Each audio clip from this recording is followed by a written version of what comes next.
Hello, everybody, and welcome to the show. I would like to extend a very warm welcome to the most underrated true crime YouTuber that I've come across recently, Derek Judd. Welcome to the show. Hi, thanks for having me. Derek runs a channel called the Cowboy Criminologist, and I stumbled across his channel because I was researching something that I was doing on K-Far's channel, who may or may not be in the chat. I haven't checked yet, but it was about that lawyer in Michigan who, like, tried to kidnap a coworker or something like that. Yeah, something pretty close to that. Levi Smith. Uh, Yeah. they they were acquaintances, one thing or another, and Mhm. then he tried to break into her house, but she had a security alarm that notified everybody it was an exterior security alarm. It went off, and when the police found him, he had put together a kill kit. Yeah. There's no other word for it. Yeah, it was like handcuffs and duct tape and the whole thing. Gun, knife. I mean, yeah, it was like a serial killer starter kit. It was incredible, S and yeah, he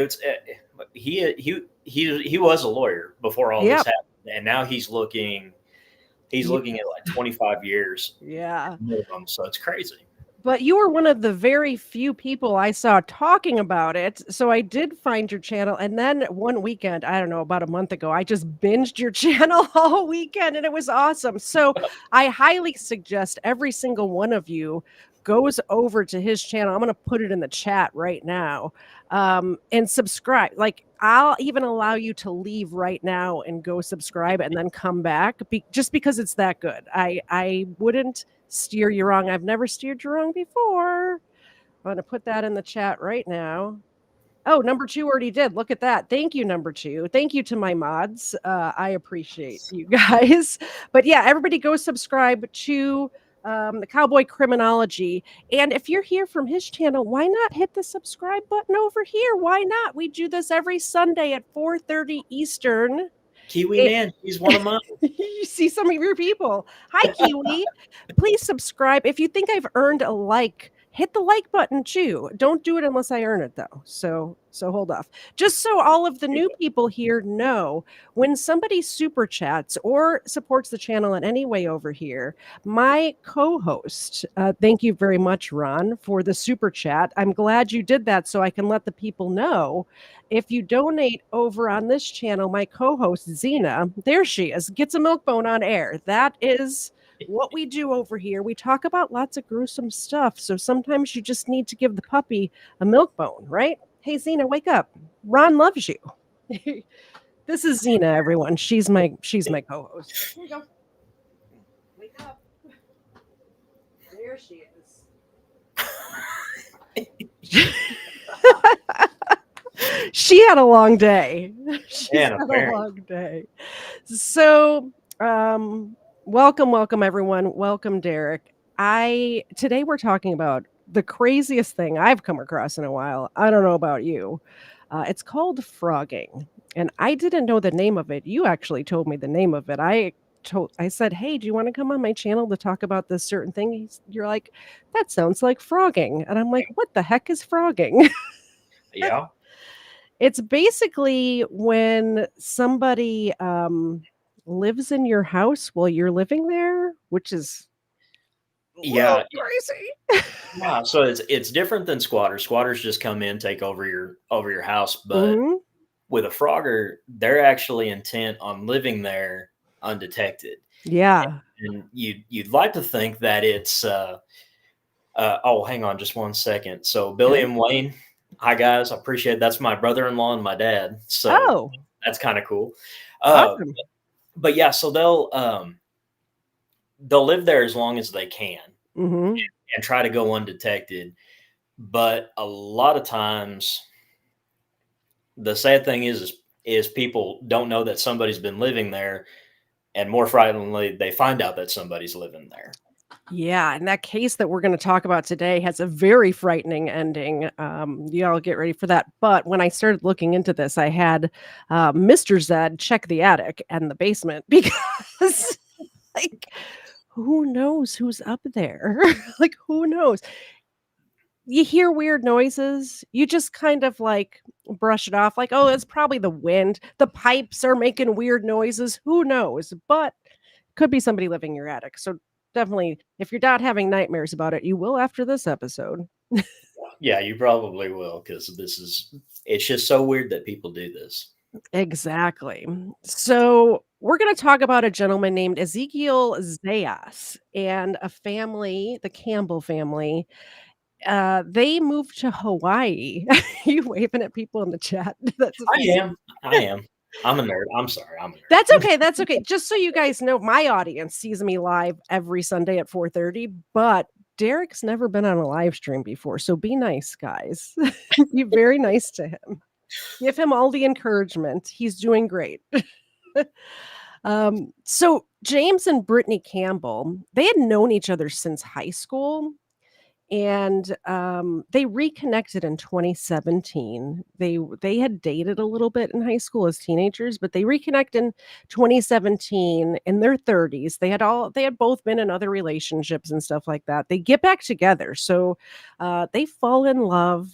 I was gonna call him Derek. You're Derek. James has 2 sons from a previous marriage, and Brittany has wanted to be a mom her whole life, so it works out perfectly, like insta family. Right? I had this sort of the same situation when I got married to my husband. We were both 30.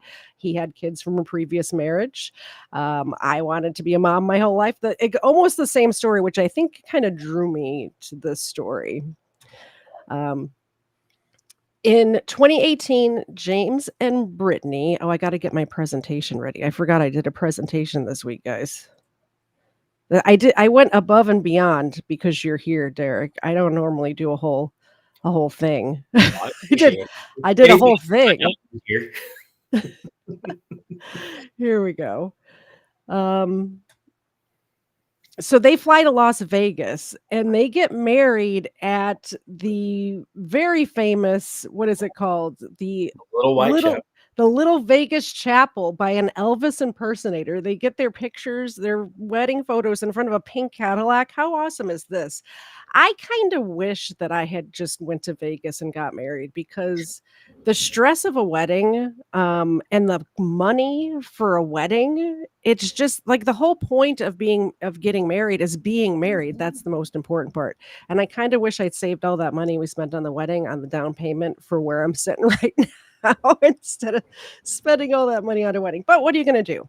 You know, you live, you learn. I'm not planning on ever getting married again. I was going to say next time, but there's not going to be a next time. um, so James was in the Navy, and shortly after they got married, he gets stationed in Hawaii, which is amazing. Were you ever in the military? Yes. I think Or I knew that, but I wasn't sure. How awesome is it to get stationed in Hawaii? if you're a high-ranking staff non-commissioned officer or officer, it's great because if you're part of the E3 mafia like I was, uh, it's horrible. I had a bunch of friends who got stationed there right out of infantry school, and Oh, and they talked about having to stay on base because everything was just so expensive for them. yeah. My husband is always a Marine, but was a Marine, retired Marine, or veteran, Marine veteran, and they sent him to Japan right out of boot camp. So he was in Sasebo, Japan, for a very long time.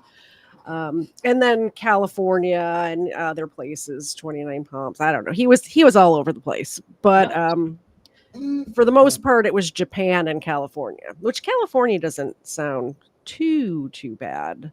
But Hawaii would be awesome. I kind of wish I knew him back then, and I could nudge him and say, try to get stationed in Hawaii, hun. Yeah, Have you been to Hawaii? I have never been to Hawaii. I have. It's beautiful. Highly recommend. That's what I heard. Yeah. So they get stationed in Hawaii and they go and they find a very nice house at let me see what I got going on here. It's all live, guys. So there's going to be stutters and stammers. I know that everyone from your channel is used to seeing like clean cut, tell the story. We go off on tangents around here. I don't have anybody to go on tangents with.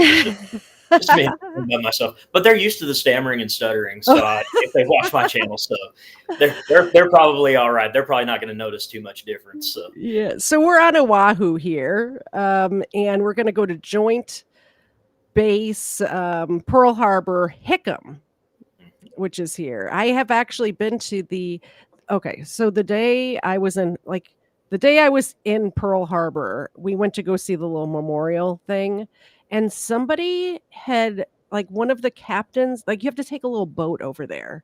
And the day before we were there, once in a lifetime experience, by the way, one of the captains hit the dock.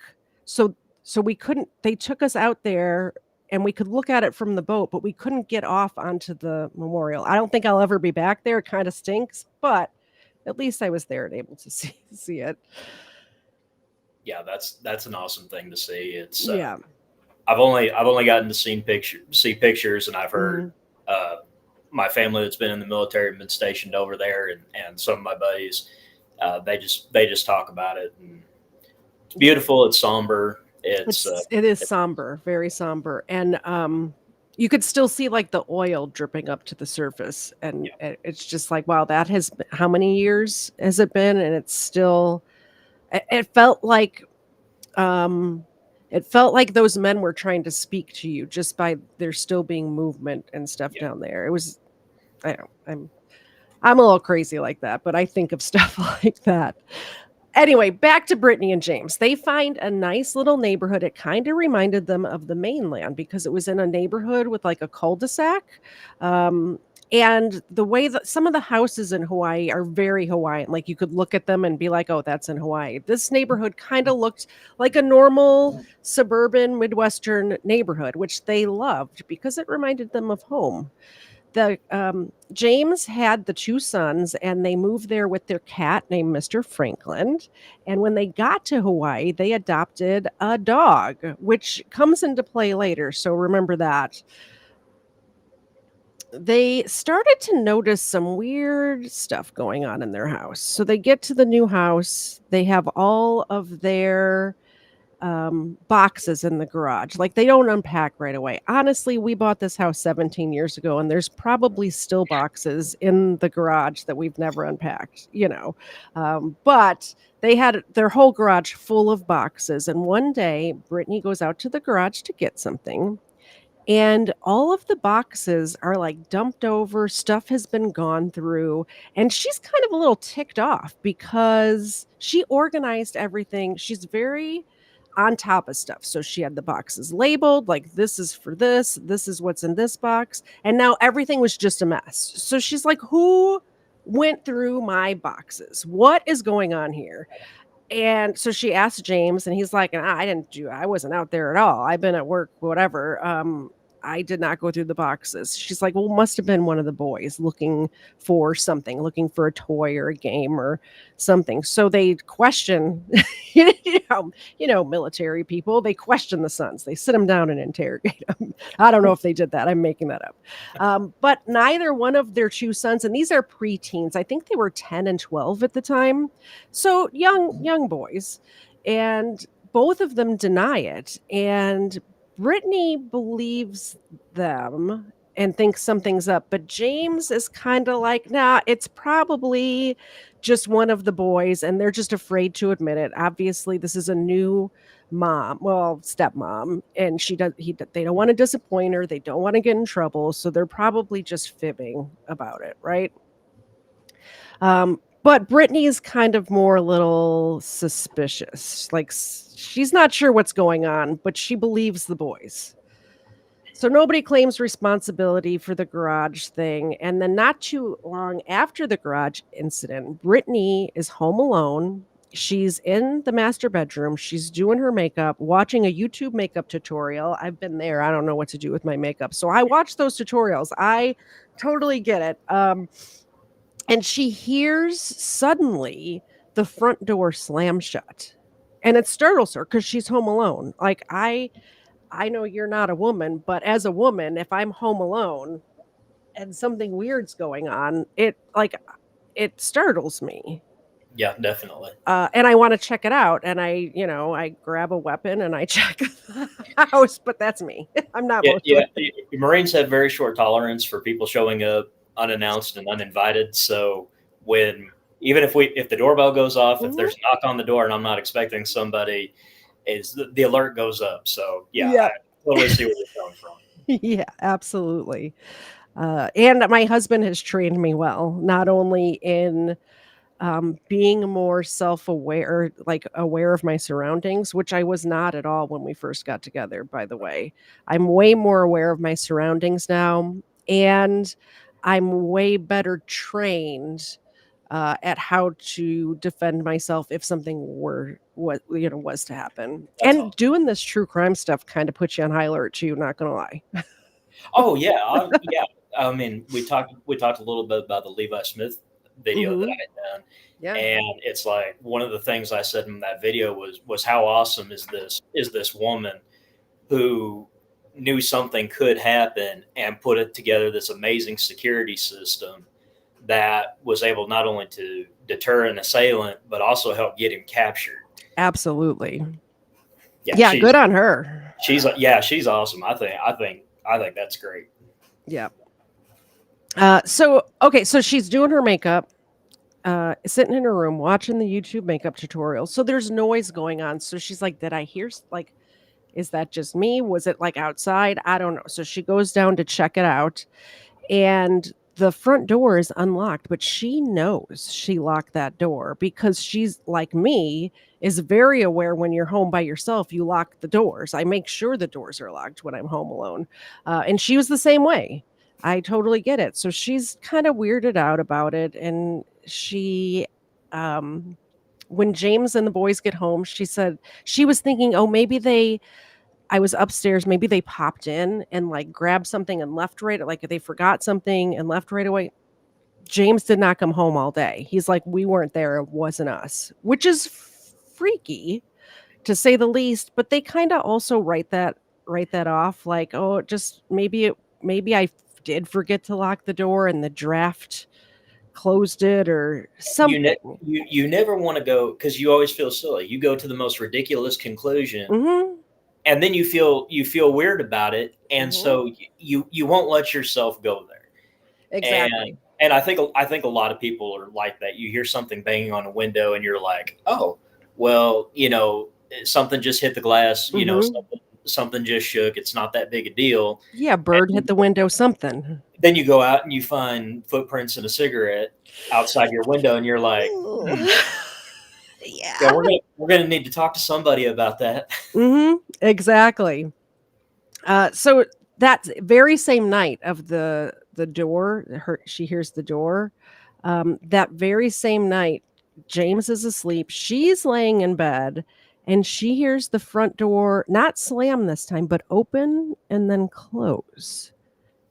And she does the same thing, she questions, "Did I hear that did I hear what I thought I just heard? I'm not sure." I'm not sure if I heard what I thought I just heard. Um, then so keeps listening. She turns off whatever YouTube video she's got in her earbuds and she's listening.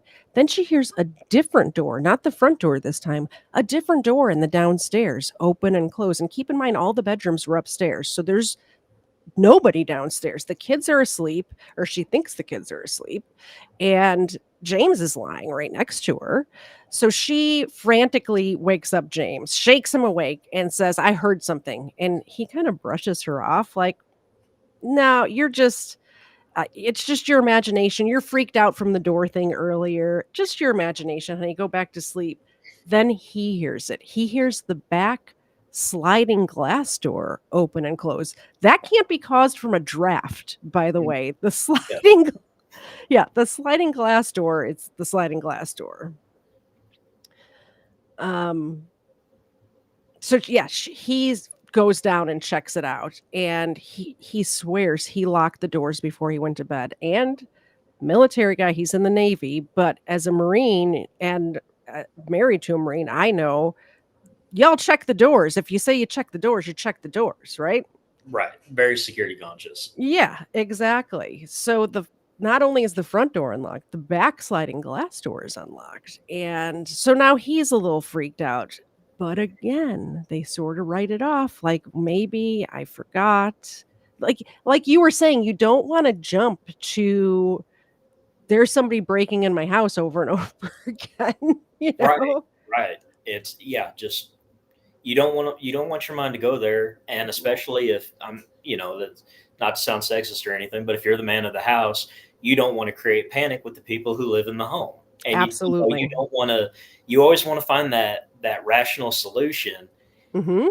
and unfortunately, sometimes you start working your way down the list, and Terry just said, think horses, not zebra. Well, yeah, Mhm. you want to start thinking with the most obvious solution first, and when that starts to fall apart, which I think they're getting to that point that something's not right. Yeah. They're getting there really quick. Exactly. Exactly. Yeah, the sliding glass door thing is what did it for me because it's like maybe the door's not latching. It's a new house. They just moved there. Maybe it's not latching properly and the wind is kicking it open and closed. Maybe there's a draft that closed the interior door, whatever interior door slammed downstairs. Right. There's other explanations. You hear some weird noise in the attic. Could be a mouse, right? It could be a Sure. squirrel. It could be a pipe. Like the pipes in this house might be weird. Who knows? It you could chalk it up to a number of different things. That Right. sliding glass door though, like, what do Yeah. you chalk Sliding that up glass. to? Yeah. That thing would have to be built at an amazing slant, and Yeah. it would have to have the best bearings to ever be put in a sliding glass door. And I used to do Mhm. construction, Yeah. and those things when they work, Mhm. even still, they take some effort. But just to have one that opens and closes like that, I've never seen one that can open and close that smooth. Yeah. It, So insane. after this whole door thing in the middle of the night, they start bickering about it. They start arguing about it. You forgot to lock the glass or the door. No, I locked it. You must have unlocked it. Did you let the dog out and forget to lock it? Like just the normal husband and wife bickering. And it makes me a little sad just because what we know, what you all will find out in a couple of minutes is it wasn't them and there was no need for them to be bickering. They needed to be on the same team on this one and they do end up getting on the same team, which is great news. But yeah, they had adopted a dog when they arrived in Hawaii. I don't remember if I mentioned that or not, but this dog would like bark and growl at seemingly nothing. Obviously, I have 2 dogs, my beautiful co-host Xena, and then there she is. My my beautiful co-host Xena, wake up. No, she's asleep. Um, and also, my husband has a dog named Ava who's here sometimes. If you guys come back, you'll see Ava from time to time as well. But when they bark or growl at something, I can most of the time look out the window and see somebody's walking their dog down the street, or the Amazon guy is here, or the neighbor slammed the car door. The chickens next door are like when the rooster next door, starts making noise, they bark, that sort of stuff. This dog not only was barking normal, but growling, which is weird. I've been a dog owner my whole life. They don't usually growl unless something's wrong. That's right. Yeah. So Yeah. now When your they're dog like, growls, there's an issue. yeah, the Campbells are starting to think they have a ghost. At this point, it's like, what other explanation could Oh, it their house is possibly definitely be? haunted. Yeah, I would think the same thing. I have thought the same thing. I really think I might have a ghost in my house. I don't even believe in ghosts necessarily, but there's been some weird stuff going on in my house in the last couple of years. Just saying. Yeah, uh, I've had to do security checks at when I was a police officer at mhm, cemeteries and stuff, yeah, and being out there all alone, middle of the night, 2, 3 o'clock in the morning. yep. Yeah, your mind will play tricks on you. It and logic. I'm a very logical person. I really don't believe in ghosts, Mhm. but some weird like when weird stuff happens, your mind will go there. whether you believe in ghosts or not. Yeah. Yeah. So they have this thing with the doors. They have this thing with the dog growling. This is all, they're able to explain most of this stuff away in their minds, for now. They're able to, the whole thing with the pipes, maybe the house is settling. It could be. It could have been a draft. The puppy could just be doing puppy stuff, maybe the stuff in the garage was the kids and they just didn't want to admit it. So about after a week after this whole door slamming incident and the dog growling, James is home alone and he's playing the piano downstairs. So he's downstairs in the living room and playing the piano. And out of the corner of his eye, he looks up and sees a shadowy figure, is how he described it, standing outside of his window in the yard, staring at him. That's enough to freak me out. I'm done. That's it. Hey, Frauder Reaper, I haven't seen you in a long time. Sorry, just got distracted. Could somebody link her channel in the chat, please? We have some new people here. Y'all should go subscribe to Frauder Reaper. She has a great channel. I would appreciate that. And any of your people who have channels, feel free to let my mods know, and they will link them in the chat. Oh yeah, definitely, definitely. So he's home alone playing the piano. He sees the shadowy figure and he jumps up. He sees the shadowy figure like go to one side, like he's going around the house. He goes and looks out the window. Guy's gone. He goes to the next window, goes out in the backyard. Dude, shadowy figures just disappeared. Like he's just gone. He's like, what? Where did this guy go? I know I'm not seeing things. I know it was daytime. I know I saw this guy. It was daytime when that happened? I believe so. I could be wrong. Oh, I no, could no. be making stuff up. Oh, well, I'm sorry, the daytime thing just makes that even more creepy. Well, Creepy. remind me to come back to that because that's a whole different thing, criminologically speaking. So remind me to come back to that. Okay. Let's see, where was I? Shadowy figure chased him and he's gone. Yeah, he's gone. So then, about a week after that, he is. Why is my? There we go. Sorry, I'm trying to get to the. Here's James and Brittany, by the way. I meant to have their pictures up while I was talking about them. Aren't they the cutest couple ever? I think they're adorable. So he's home alone with the boys. Him and the boys are just having, Brittany's out shopping, whatever she's doing. I'm not sure, but she's out of the house. And James notices on the calendar this note written on the calendar. And it doesn't look like Brittany's handwriting, but he's thinking, well, maybe it's just Brittany playing a joke on me. I'm not sure, but it says set up all your devices at home. Start your rehabilitation. Learn. 2 exclamation points with a smiley face. And then it also says try and clean your home. Pick one and do what I did today. He's like, what is this weird cryptic note? It doesn't look like Brittany's handwriting, but maybe, she's just messing with me. So he doesn't even say anything about it. He thinks that it's her way of telling him to clean up the house. So he and the boys spend the afternoon cleaning the whole house, which is, very nice. Great. But turns out Brittany didn't write this note, guys. It was the dude. It was the shadowy figure. He wrote the note in their kitchen, by the way. This is not outside anymore. This is in the kitchen. It's not in the garage. It's in the kitchen, which is very close. Like that's too close for comfort. The garage is really too close for comfort.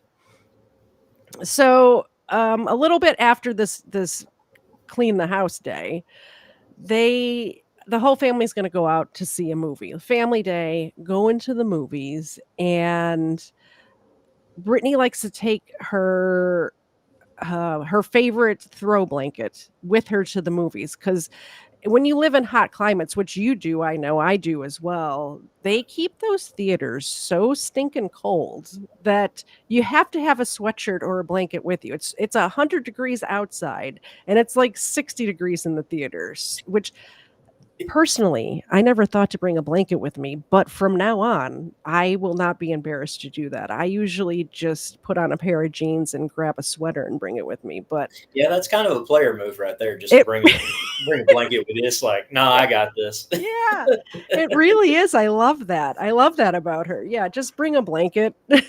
I have a favorite throw. I could bring it.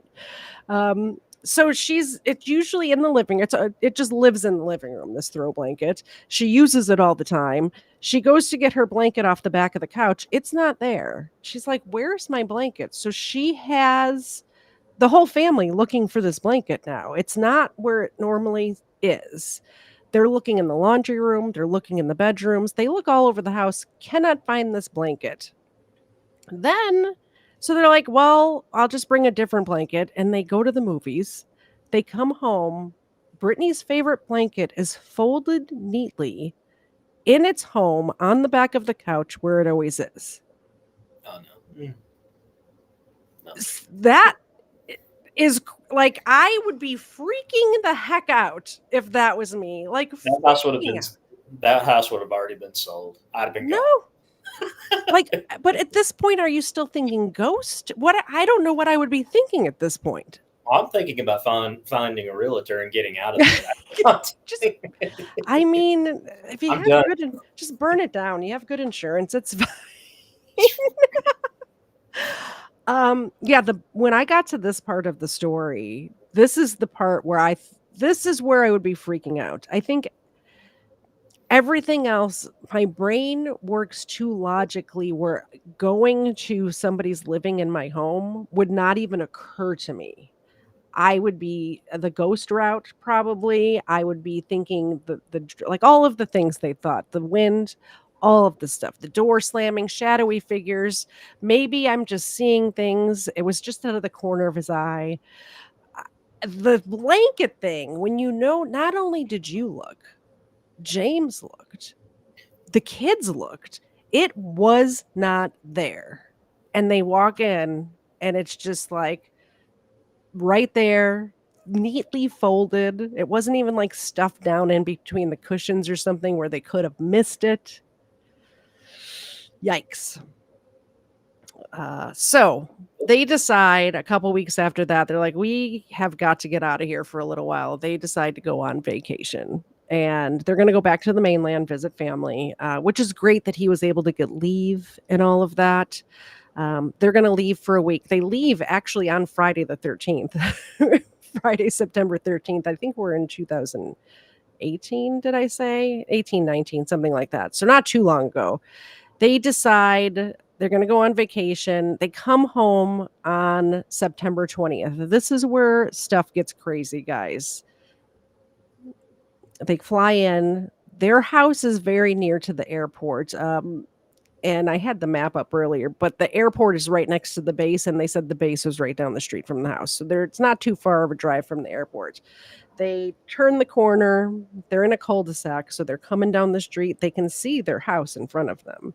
And James's very expensive bicycle. It's a road bike. It's out in the driveway, just not even stood up. He took very good care of this bike. He loved this bike. He was one of those people who love to ride on the street and block up traffic. You know those people.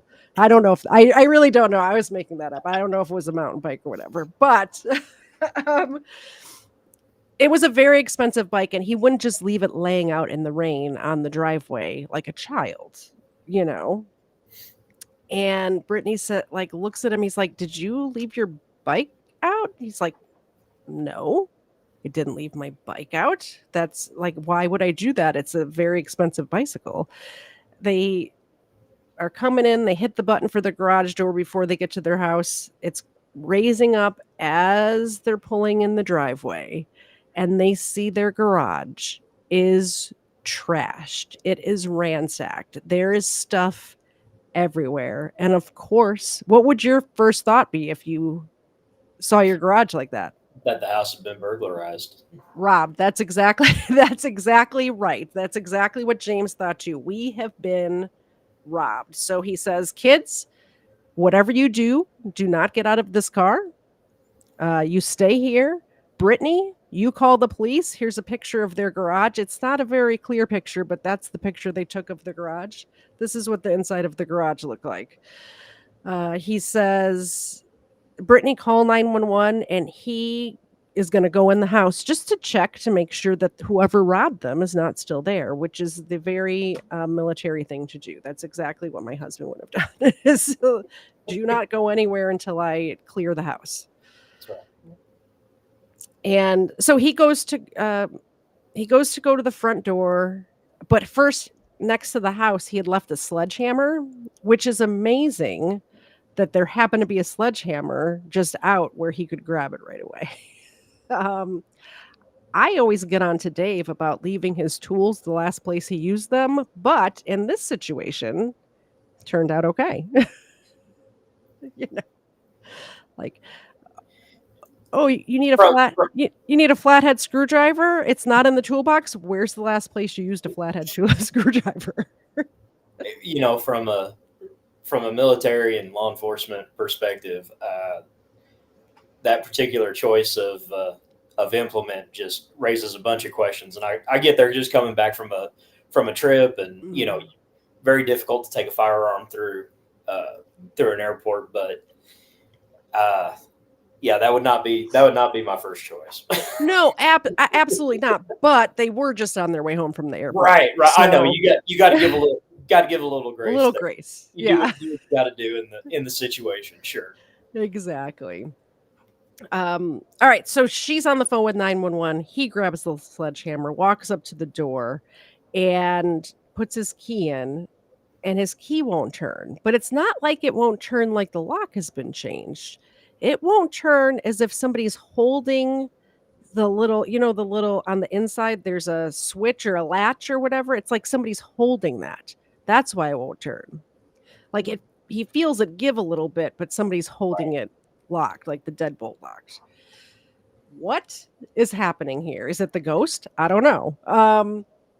But he finally does get it open, and he gets the door cracked, and standing face to face, this close from him, is a man standing in his home. Freaky. Totally freaky. And sorry, I lost my place on my notes. This is a live show, people. So, in a very calm voice, Ezekiel Zayas, who's inside of his home, says to James, very calm, low voice, "This is not your house. You have the wrong house." What? Okay. Okay, buddy. So Brittany's seeing all of this, and she's relaying everything that's happening to the 911 operator. There's a dude in her house. My husband has a sledgehammer, the whole thing. I'm honestly surprised that Ezekiel Zayas did not die via sledgehammer that day, because if it was my home, I'm pretty sure he wouldn't have ended up in jail, is all I'm saying. Especially with the kids in the car, Yeah, when you add kids into the equation, it's pretty much all bets are off at that point. Mm-hmm. Here's Mr. Zed in the chat right now, and this is a true story. He cleared the house one night because someone claimed they saw someone in our house and described this person in detail. Someone who no one knew.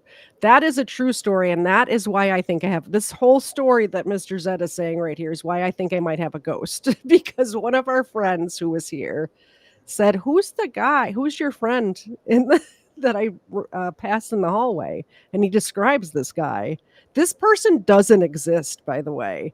And it was either New Year's or 4th of July, but we had a bunch of people here, and the friend who was staying at our house just thought it was somebody at the party or whatever. And I'm like, that's not a person that we know. That's nobody. What are you talking about? And Dave, Mr. Zed, literally cleared the house like you would in a military exercise, every single room, every single closet. It was it was interesting to watch. I felt very safe after that night, I'll tell you that much. But I think we might have a ghost, so I'm not sure. Hmm. Or my friend who saw the person was way too drunk, one or the other. We've Could be all been. either. Could could be either.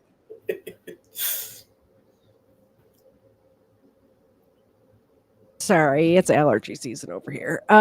So he's finally able to get the door open. He grabs Ezekiel and picks him up and slams him to the ground on the sidewalk outside of the house and holds him there. Meanwhile, Brittany's on the phone saying, "We've got him." My husband's holding him down, and James is asking, "Who are you? What are you doing here? What do you want?" And then James notices that Ezekiel is wearing his clothing, James's clothing. He's like dressed up as James, like he took over his life. So James held him there until the police arrived. Ezekiel was arrested, and I have a little video about that. Let's share that. And then we're going to get into, you're going to tell us about frogging and stuff like that as soon as we're Yeah. done with the story. In case you guys are wondering why I'm not letting Derek speak, I will let him speak, I promise. And now new at 9, a nightmare for one Oahu family. They went on vacation and returned only to find a stranger living in their home. And it only gets even more bizarre from there. Kimberly Speakman tonight with the story you'll see only on KHON2. Kimberly? Howard, the family tells me the man not only trashed their home, he left them all sorts of disturbing notes throughout the house. He violated our family, he violated our home. This is the man she's referring to, a stranger who broke into their locked home and transformed it into his own, even taking videos of himself with their computer. But they say what's even more disturbing are the notes he left for them. It was strange, and he wrote about wanting to perform surgeries on us and transform us and stuff like that. They found weird concoctions in the kitchens, items left out, and bodily fluids all over furniture. Everything was torn apart, like Brittany said, things were put out on display and kind of organized, but chaotic at the same time. They didn't even know he had made himself at home until they returned. I got to the front door, and when I got there, there was a stranger at the door. I yelled at him to get out of the house, get out of the house. Police arrived at the scene and arrested him. Ezekiel Zayas was charged with burglary, but a judge allowed him to be put on supervised release while he awaits trial. It's terrifying. It's terrifying that he's out, and this seems like somebody who needs help. Him just being released back to the streets under supervised release seems inappropriate. Someone like this needs some mental health care. I'd like for Due process. Yeah, I'd like for due process, and I'd like to, see this through and make sure that it doesn't just get dropped and kind of swept under the rug. Zayas' trial date has been set for November 25th. The family has since found a new home and will be watching what happens next. Back to you. Yeah, I would have definitely found a new home as well. Yeah, definitely. That's crazy. Yeah, totally freaky, right? The supervised release thing, what do you think of that? Well, anybody familiar with my channel is going to tell you that there are certain crimes where supervised release is just not. When did I do a video about that? I don't know. It's been about 5 or 6 weeks ago. I did a video about how I think that prosecutors' offices should start hiring criminologists to look at the different crimes and make recommendations for the investigation, trial strategy, but also to look at different crimes and look at the offender and say, hey, this is not a candidate for supervised release. This is not a candidate for parole, probation, or anything like that. So when you see somebody like Ezekiel Zayas who gets out on supervised release after committing the crime that he did, and Mhm. a lot of times people, I said the courts look at this as, well, he didn't hurt anybody. Nobody was hurt. It's just property damage. That's not the Ugh. it that's not yeah, exactly. That's not the issue. Yeah. Uh, the issue is this could have been escalated, and Mhm. there's we'll get a little deeper into that, but obviously there was an escalation coming. Mhm. And so when I see these cases and I hear, I did a video about a woman who had been kidnapped in California, actually kidnapped, Mhm. and then her kidnapper was allowed to be out on supervised release, and it's just like, what are you thinking? It's like, Yeah. what are you going to say when somebody out on supervised release? And I think that turned into a whole different conversation about, where does the accountability for the criminal justice system come in? Mhm. So Exactly. So where were we at? Um, so once Ezekiel, they took him away. This is where the supervised release comes in. They didn't find the stuff on the computer that we're going to talk about until after. So it was 8 days later that they found that. So they're letting him out on supervised release, and then the couple, the Campbells, petition the court to because they find some stuff on the computer to get the supervised release revoked. So when they go to their or when they are able to get back into their home and see what's up in there was a lot of weird stuff going on. Every single room was trashed except for the boys' room. The boys' room, the beds were made meticulously. Every single toy was put away in the exact spot where the toy goes, which Brittany said is unusual for the kids. Like when they are told to clean their rooms, they just shove stuff wherever. But it had been like cleaned and organized. That there was no dust or dirt or anything anywhere. The rest of the house, including the garage, all of the family's possessions were out and arranged in these weird piles of that didn't make much sense. There was notes. You saw the calendar note from that they had noticed a couple of weeks ago. Uh, just trash everywhere. All their stuff had been like sorted through, like everything that they owned. The living room, they found a bunch of prescription bottles. That's in this picture here, down there in on the bottom, that were not theirs. It wasn't like he had emptied out their medicine cabinet and put their stuff out. These are random drugs from different people. It wasn't even one person. It's like this guy had been going into other people's homes and stealing prescriptions. yep, There was the master bedroom. This is the freaky part. Get ready, hold your horses, guys. This is the freaky part. Um, in the master bedroom, everything had been gone through, but on the bed was made. There was towels laid out on the bed, and next to the towels, there was knives and medical instruments laid out, spaced apart, like you would see in an operating room, right? Uh, their Their old laptop was also out on the bed and opened, but the screen was black 'cause it obviously wasn't being used right at that moment, but when they clicked the button on the laptop, the screen lit up and a Word document came up. And it's time for a commercial break, and then you're gonna tell us about the Omnivore Trials, which is the name of the Word document. But I am so happy that each and every one of you are here. Wayne, Mr. Zed, Erica, Cool Clearwater, all of you, every single person, Major Victory, Terry, Yo Mama. By the way, Yo Mama is my mama, so you guys behave yourselves out there. My mom's um, Terry is my mama, so oh, okay. Terry, meet Yo Mama. Yo Mama, meet Terry.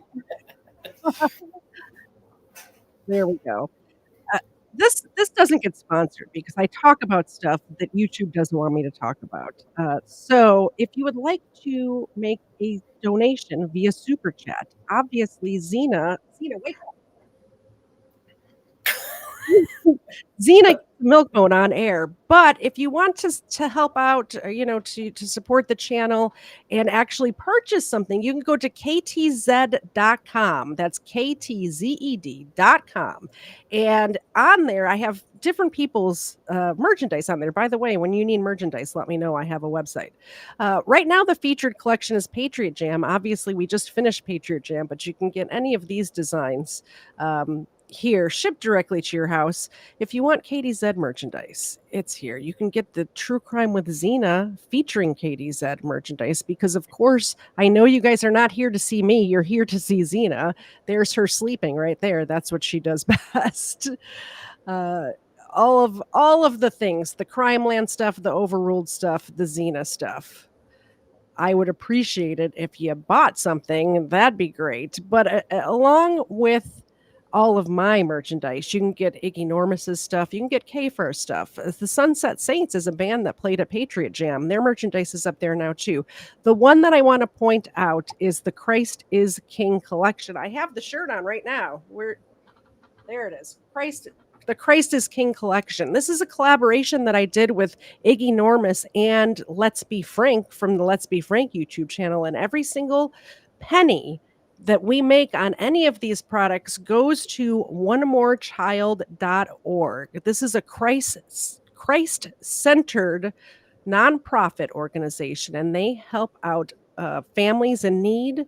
They help out single mothers. They help out women who decide not to abort their babies.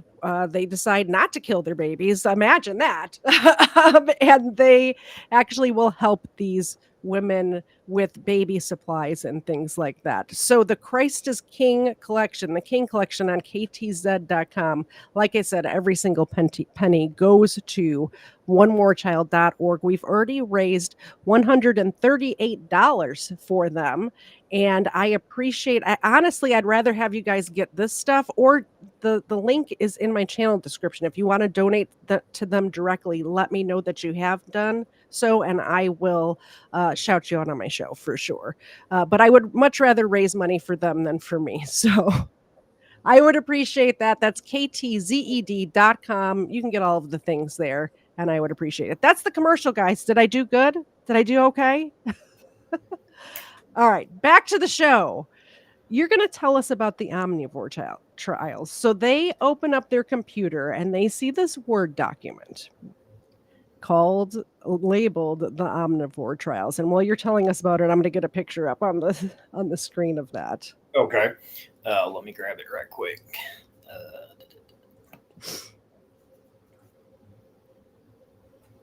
Now you see, I just had it pulled up just so I wouldn't lose it. And what's the first thing that happened? You lost it? You were so interested in my advertisement that you lost it. I was lost. I was mesmerized. Here we go. I've got to get one of those T-shirts, man. I have to. I need Nala. That's my Nala the crime fighting wonder mutt. That's my pup. She needs one of those. She needs one of those bandanas. Yeah. Okay, so this is the omnivore trials, and this is, so correct me if I'm wrong, this is how he labeled that document? Mm-hmm. Yes. Weird. Okay, so I've read this a couple of times, and it's a hard read, so kind of bear with me. Transformation process, a rehabilitation for rat-like people created by, and then the name's redacted. Mm-hmm. Day 2, cosmetology. Today's trial consisted of trying to use makeup for cosmetic changes. It kind of failed, but I believe there will be progress. It's hard to figure out what to do because I still haven't had a real connection with the consultant. I want to get closer, but I guess we both have a fear of something that we are. I'm easily freaked out by human forms, and they believe I'm a narcissistic human in a way. I just want them to looks perfect.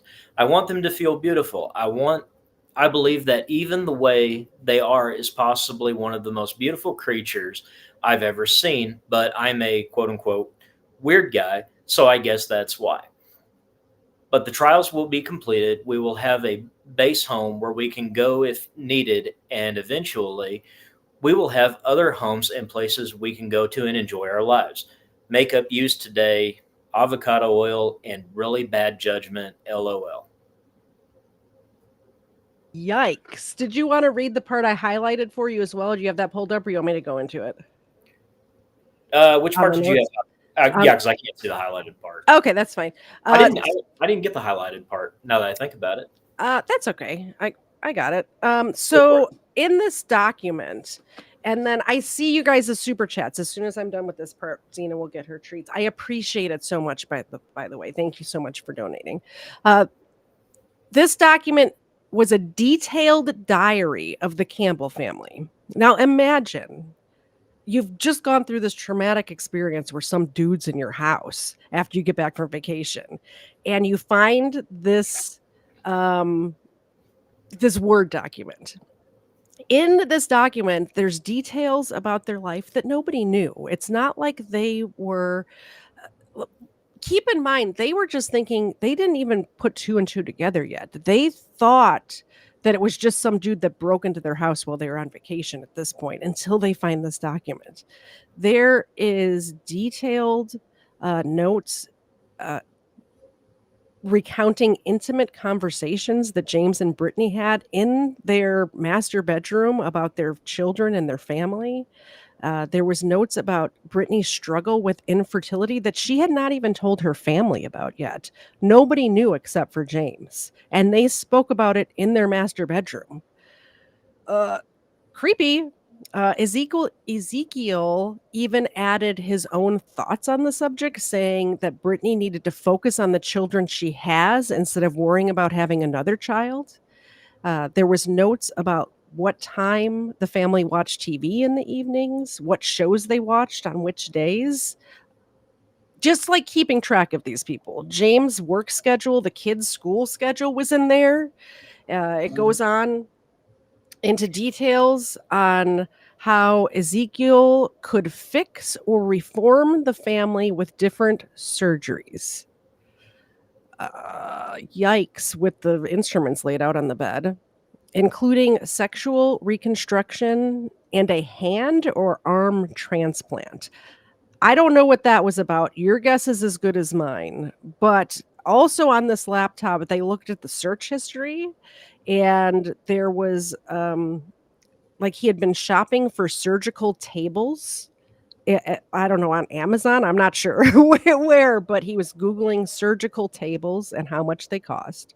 He was looking into how to surgically remove a human arm and reattach it, how to perform gender reassignment surgery. Throughout the document, he refers to the family as specimens or creatures, never by their names or as humans. The also on the laptop that was out on the bed, there was videos that he had recorded on Brittany's current laptop. She had noticed, like, hindsight is 2020, right? She had noticed the light on her webcam going on and off throughout the day, but she especially noticed it at night when the room was dark, obviously, because the laptop was in their bedroom on a desk in their bedroom. And this is how he was spying on them, obviously. She had noticed that in hindsight. She had noticed it going on in the middle of the night and stuff like that. She found video files on the old laptop that were from the perspective of her current laptop. And there was also, like they said in that video we just watched, there was video of Ezekiel sitting at Brittany's desk putting on makeup, and like there was one where he like had shaved and put makeup on like half of his face, which is in the thumbnail, which was the freakiest picture I've ever seen, which is why we included it there, right? The full document has not been released, but Derek read the excerpt from it, and there's a reason why it had not been released, and I'm going to share that with you now. And I'm going to get the milk bones ready for the people who have super chatted. I know you guys are here to see Xena. I get it. I understand. She's pretty cute. All right, here we go. This is from Brittany's TikTok. This is Brittany now, and she doesn't talk a lot about this incident. Her channel is mostly about homeschooling her kids and eating healthy and things like that. It's a great TikTok channel. Highly recommend. Go subscribe to her over there, especially if you're into that sort of healthy living, homeschooling your kids type of stuff. But this is about the omnivore trials. Hey everyone, so I'm getting a lot of people who keep asking me like why I haven't uploaded any of the omnivore trials, like the video that was made in our house, and any of the like documents that were written, like kind of the guy's manifesto, mainly because it includes a lot of inappropriate content. He says a lot of disgusting stuff about me, about my family. There's violence towards children mentioned in it, and a lot of it just isn't really appropriate to be put out. I still have a hard time going through a lot of it. I'm working on making kind of an edited down version for people. So I just wanted you guys to know that I am seeing that you want it. I'm just still working on it. Yeah. So that makes sense to me. I understand why she wouldn't want, I could understand why she wouldn't want to put that out there just unedited, right? It's so nice to see a content creator like use some common sense and some filter, like, hey, maybe not everybody in the world needs to see this, and does a great job kind of explaining that why she didn't do it. Exactly. And that's terrible. I can't even imagine. Real quick, thank you very much for like I said, this is live and this is what we do over here, so I appreciate you putting up with this. But thank you very much, person 1122, for the super chat. Xena, wake up. she's very sleepy. We got a couple of these to do, so let's get it done. Here goes Xena. Do a shake. Do a shake.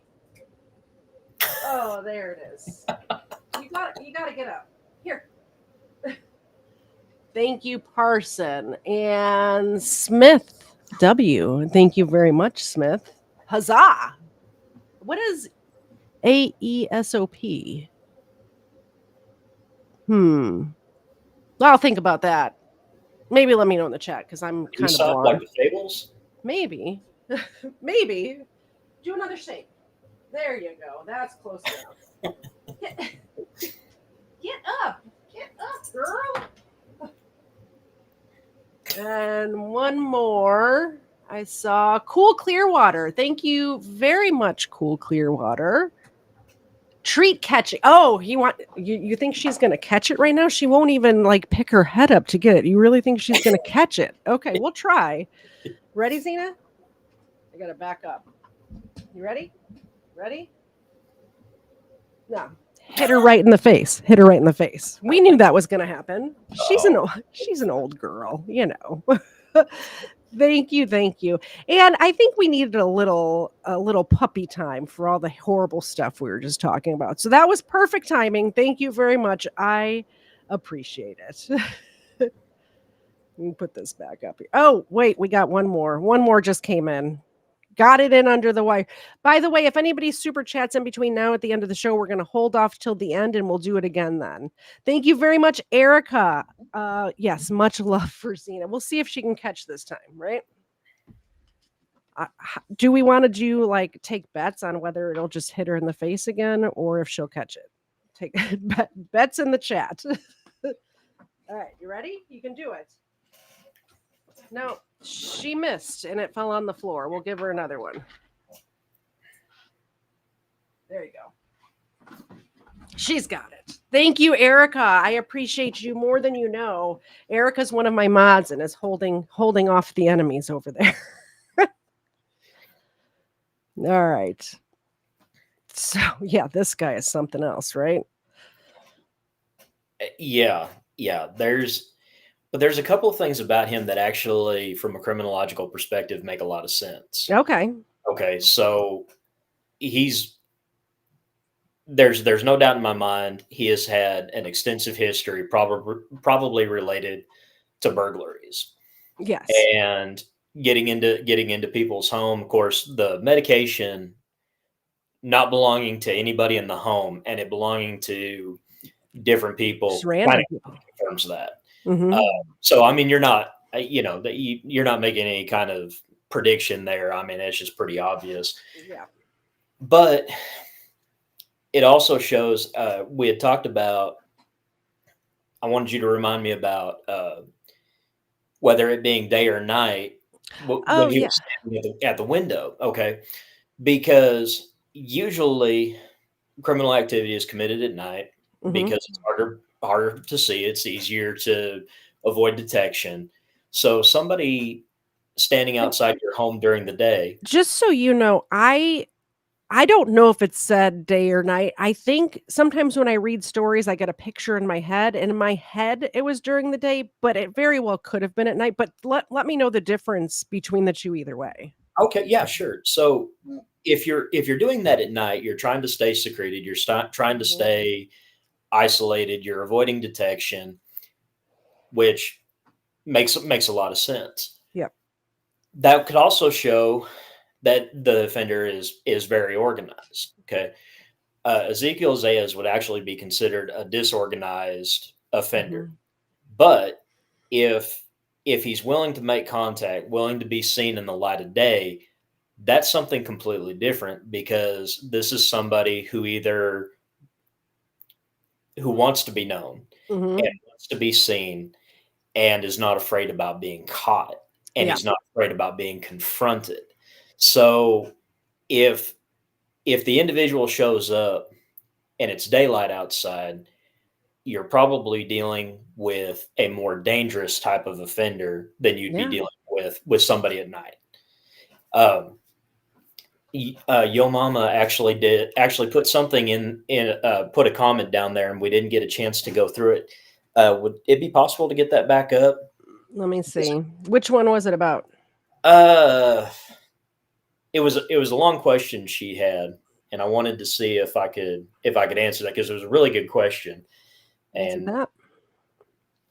so, did he choose this family and hide in their house to set up this creative experiment, or did he do this frog and then sort of accidentally start this experiment?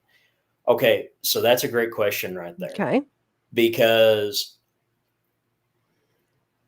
there are two types of froggers. Okay, you have Mhm. property fixated and you have person fixated. Okay. This person becomes fixated on the property, which really doesn't count in this case. Mhm. Um, there was a Netflix series on not too long ago, The Watchers or We're Watching or something like that, Okay.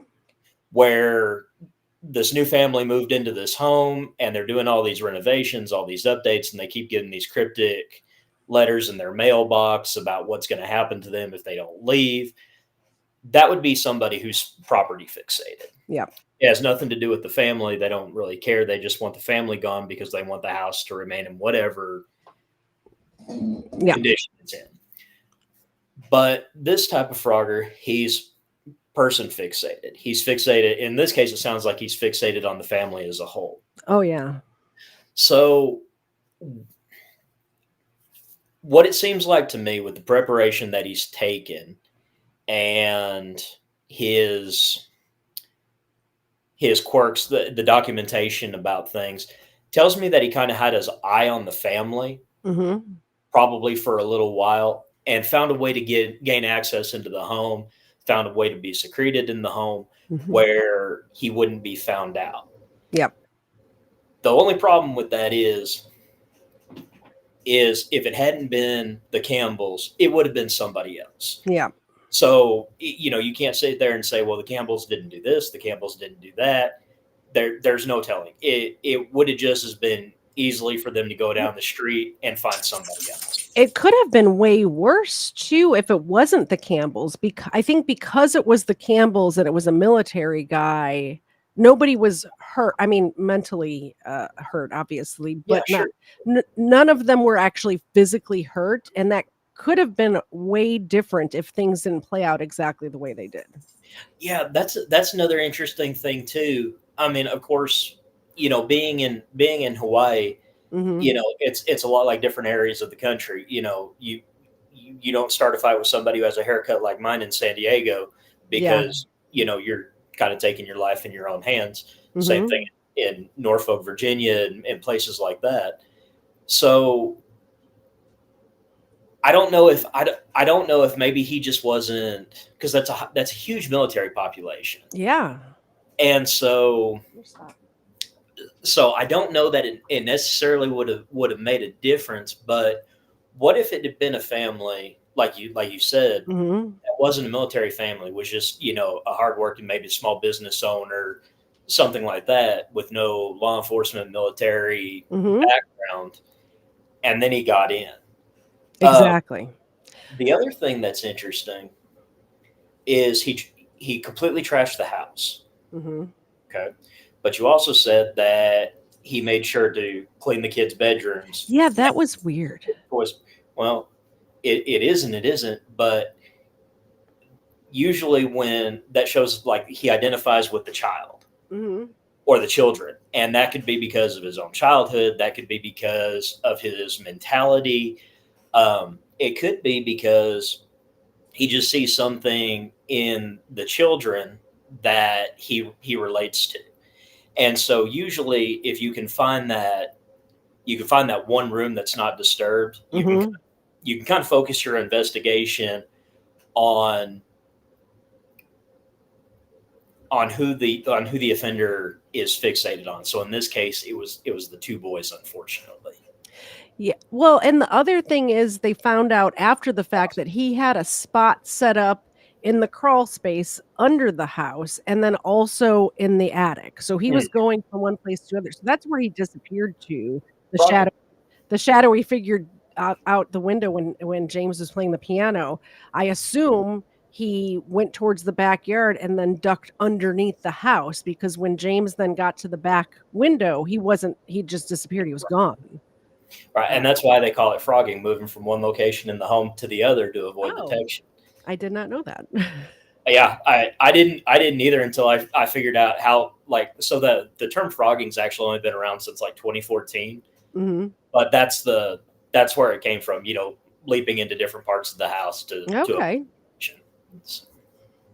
Yeah, that's definitely interesting. Mr. Zed says what is also interesting is that he decided to stay even after finding out it was a military family and decided to stay even with the elevated risk associated with staying. So that would be what you'd expect to see in a disorganized offender. Hmm. Like, you know that if you stay in this location, something bad is going to happen to you, or something bad could happen to you just because of who's there. You know, Navy guys, they know buddies who have specialized skills.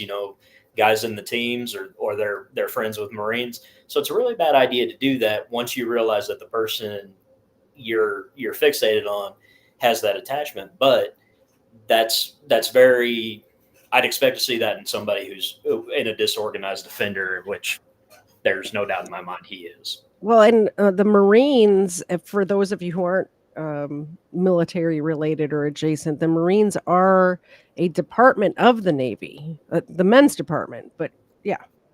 Thank you for saying it, so I didn't have to. Oh, I like that one. I'm sure Mr. Zed probably would have said something if either one of us hadn't. Yeah, absolutely. I'm still trying to grow my channel and everything, so I'm trying to walk that line, not really poke the bear too much. But Yeah. thank you for saying it, so I didn't have to. So we'll talk more about we'll talk more, but let me get through these last few tabs. So Ezekiel Zayas was a 23-year-old from Bridgeport, Connecticut. We have no idea how he got to Hawaii, but he was in Hawaii. Obviously, he had been living in the attic and the crawl space, and I don't even remember what I had pulled up to share, but we're going to share it and see what happens. Share this tab instead. Click. I have to click all the buttons in the correct order. I'm doing actually fairly well today. which is unusual. Maybe you're a good luck charm, Derek. I wouldn't know the difference, but you're doing this news anchor. Like, he had two choices in life. He was either going to host the news or a game show. One or the other. There was nothing that, like, he couldn't be a car salesman or anything like that. To have the microphone with the little ball on top, Yeah, like the long stick, like that. He was guaranteed success, but it was going to be as a news anchor or a talk show or a game show host. So, good on him. Dreams come true. One or the other. And now new at 9, a nightmare for one Oahu family. They went on vacation and returned only to find a stranger living in their home. And it only gets even more bizarre from there. Kimberly Speakman tonight with the story you'll see only on KHON2. Kimberly? Howard, the family tells me the man not only trashed their home, he left them all sorts of disturbing notes throughout the house. He violated our family. He violated our home. This is the man she's referring to. A stranger who... These videos that they're showing here is from the perspective of her desk in their master bedroom. And these are the videos. I couldn't find the whole video. Like, it's not released, I guess, or I just couldn't find it, of what he did record. But there were several of them. The one with the makeup with his face half done, and this one. But this is what they're showing in the background here. Who broke into their locked home and transformed it into his own, even taking videos of himself with their computer. But they say what's even more disturbing are the notes he left for them. It was strange, and he wrote about, like, wanting to perform surgeries on us and transform us and stuff like that.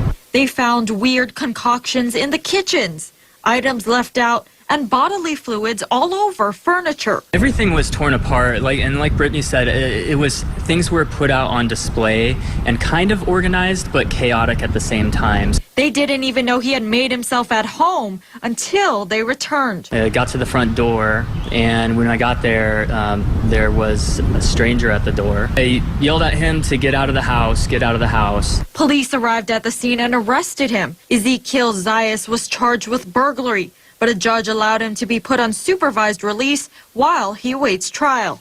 It's terrifying. It's terrifying that he's out. This seems like somebody who needs help. Him just being released back to the streets under supervised release seems inappropriate. Someone like this needs some mental health care. I'd like for due process. Yeah, I'd like for due process, and I'd like to, see this through and make sure that it doesn't just get dropped and kind of swept under the rug.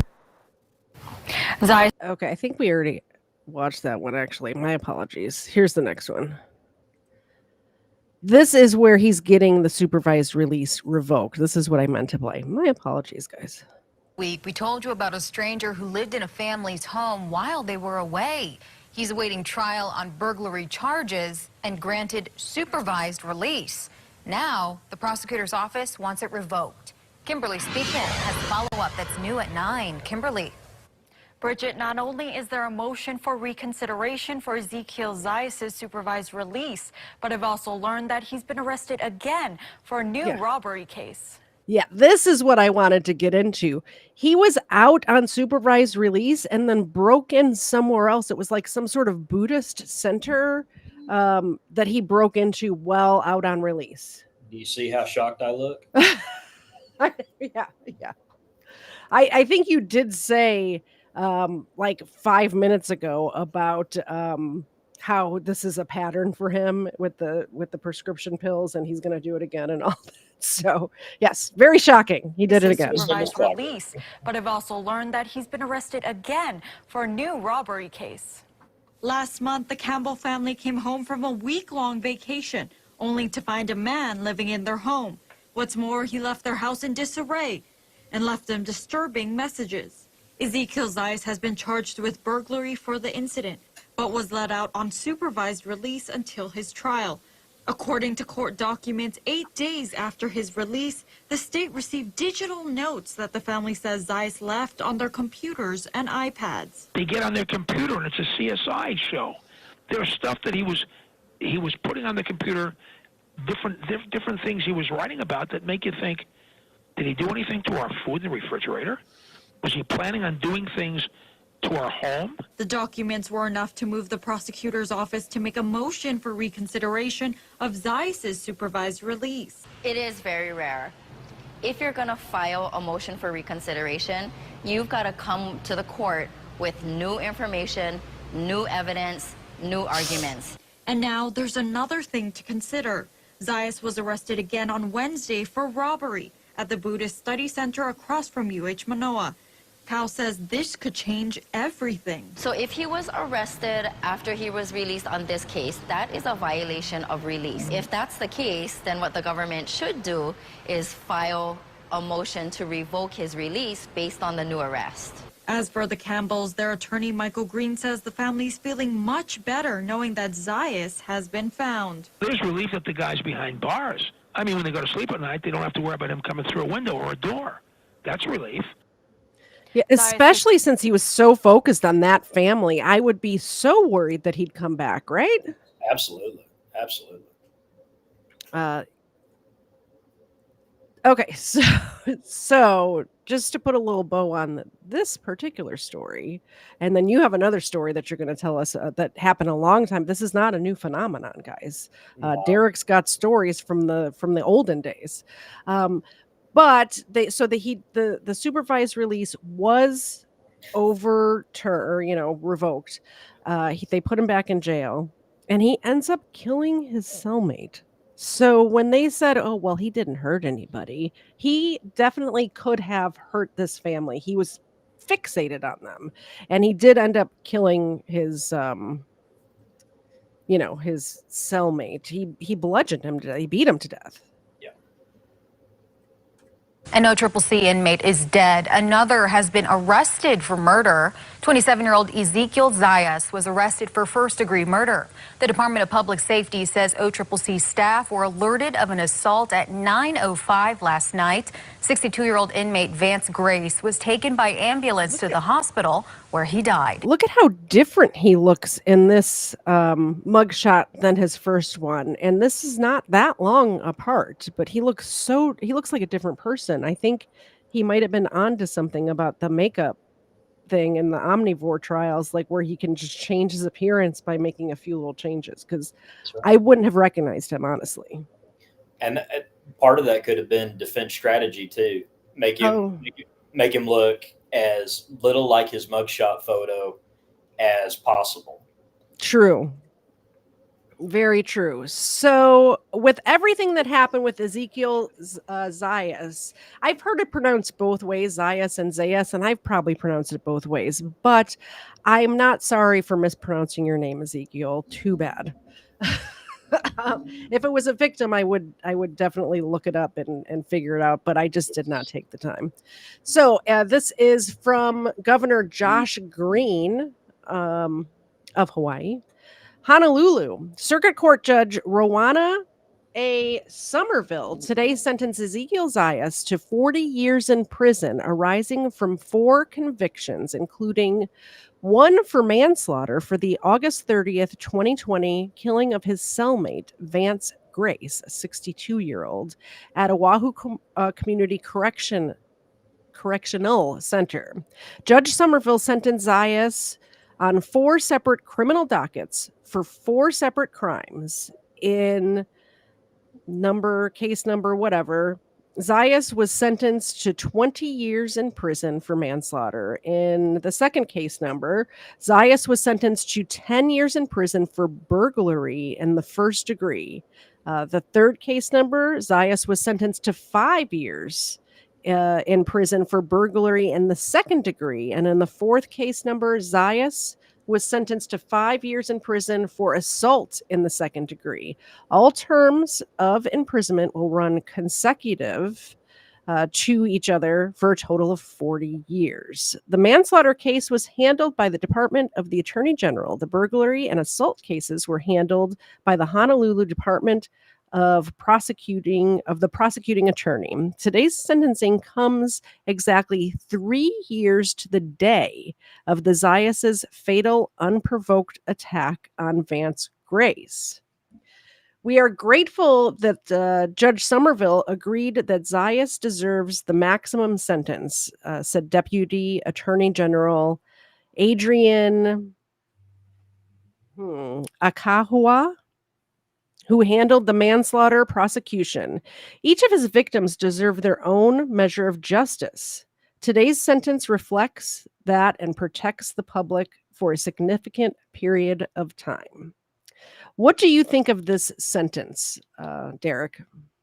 Well, I mean, it's. I think the 40 years. I think the 40 years is good. Uh, I think it all works. I don't like the way they separated. So, burglary and robbery are actually two different things. Robbery requires force or the threat of force, and it seems like they separated that in the Buddhist incident. Yeah. That should have actually been an enhancement on that. But I think 40 years is long enough to keep him on ice where he's going to be less of a threat. Now, I'm sorry, go ahead. Well, he was 23, and this was what they say 4 years ago. So he's 23 at the time, 24, 25, 26, 27, 37, 47, 57. So he'd be 67 years old. Did you guys just see how I do math in my head? I did it out loud. I just don't know if that's enough. I'm afraid he's going to get out and do the same thing, even at the age of 67. Well, okay. So here's the thing. You got to look at, is this an actual 40 years? Is this 40 years flat time, 40 years straight time, where he does every day for day? Now, if he, obviously, it being Hawaii, I'm not holding my breath. So there's probably a chance that he does. It could be half of that time. 40% of that and gets out. Yeah. I mean, it really, in Hawaii, it could be half of that time. And I don't know that for sure. I'm guessing just from laws that I know from other states. But there's some states where one good day equals 2 days of good time. Yeah. I also think if he's killing his cellmate, that he's not going to have a lot of, I think he's going to mess up in prison to where maybe it will be the whole 40 years. Here's the nice thing about, maybe nice thing is not the proper term, but when you have an offender like this, they tend to put targets on themselves inside the prison environment, which makes it highly unlikely that there's a good chance he's going to be a changed person when he comes out, because and by changed I mean no longer processing oxygen. Okay. Yeah. Because he's going to rub the wrong people the wrong way, and I wouldn't be surprised to find out if he's assaulted to the point where he's confined to a wheelchair, or if he ends up assaulted to death. Absolutely. I mean, it happens to a lot of offenders, you know. Yeah. It sure does. Honestly, if you're interested, and anybody who's new here, if you're interested in that sort of stuff that happens in prison, I have a couple of great interviews with a gentleman named Justin Coleman, who killed somebody when he was 17 years old. He served 14 of a 15-year sentence, and he's got some stories about that. He's got some stories about how they treated people who were in for crimes against children that we spoke about on my show. And it was actually, I think, some of the best conversations that I ever had with a person. By the way, Justin made a mistake when he was 17 years old. He's very remorseful. And I was not, like some people say, I can't believe you had a murderer on your channel. Well, people mess up when they're 17, and he messed up really, really badly. But when you hear the story, I think you'll understand why I did give him a platform to speak, because he does spread the word of God and of love and of second chances now. So I can't go through a show without plugging another one of my episodes, but those episodes are great. I had him on the first time just to talk about in general his crime and what happened there, and then again on how to protect yourself against criminals. And a third time, the third one is what I think you guys would be interested in. There was a gentleman that he was in prison with who was convicted of raping and murdering a 12-year-old girl, I think, and he was in prison with this guy, and Justin said he thought about killing this guy, and it turns out it was proven by DNA that the gentleman was innocent after the fact. After he was out, he found out. So we went through that whole story, and he actually thanks God that he did not make the mistake of murdering this man that turned out to be innocent. So, Yeah. yeah, interesting show.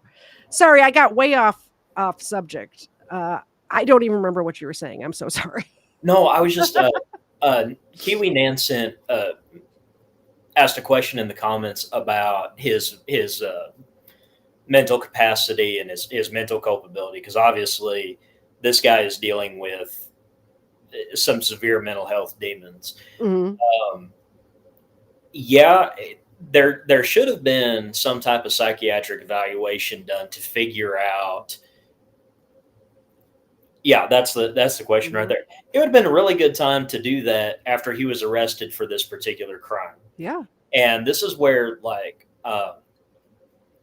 prosecutors' offices having a criminologist on hand would be good, because you could Mhm. really get out. You could really get out in front of this and figure out whether this person is mentally ill, gaming the system, Mhm. what the deal is, what's their likelihood that they're going to be able to change one thing or another. But if it would it have would it have made a difference? I don't know that it would have. I don't know if his diagnosis would have changed anything. And of course, once somebody turns around and commits murder inside the penitentiary, that all becomes kind of irrelevant. So Mhm. it would really be.